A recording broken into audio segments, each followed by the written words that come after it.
Seorang ibu sempat ingin meninggalkan bayinya lantaran kulit wajah bayinya keriput saat dilahirkan. Namun kini perubahan wajah bayi tersebut justru membuat sang ibu semakin gemas. Seperti apa perubahannya ya? Setiap orang tua menginginkan anaknya terlahir sehat dan memiliki wajah lucu menggemaskan. Momen saat seorang ibu pertama kali melihat bayi yang dilahirkannya pun seolah menjadi momen sakral. Begitupun dengan ibu yang satu ini. Awalnya antusias melihat bayi yang dikandungnya telah lahir, ibu ini panik mendapati rupa anaknya. Pasalnya, bayi yang baru ia lahirkan terlihat keriput, berhidung besar dan mata sembab. Malang nasibnya, sang ibu bahkan terpikir untuk meninggalkan bayi itu. Wajah sang bayi tanpa dosa itu bahkan sampai viral di media sosial. Tapi tentunya sebagai seorang ibu ia tak tega menelantarkan buah hatinya. Ditambah ia sendiri telah berjuang mempertaruhkan nyawa saat melahirkan.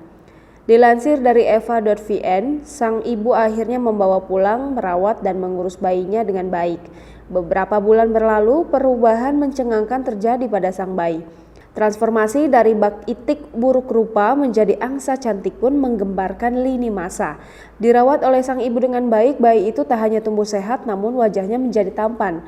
Wajah imutnya terlihat berseri dengan bulu mata tebal dan mata besar. Melihat bayi itu sekarang, tak akan ada yang menyangka bahwa beberapa bulan lalu ia adalah bayi yang disebut bocah jelek. Faktanya dalam banyak kasus bayi lahir jelek, namun setelah beberapa bulan bayi secara bertahap akan bertransformasi menjadi lebih rupawan. Hal tersebut dipengaruhi oleh lingkungan tempat tinggal selama di dalam kandungan dan cara bayi dilahirkan.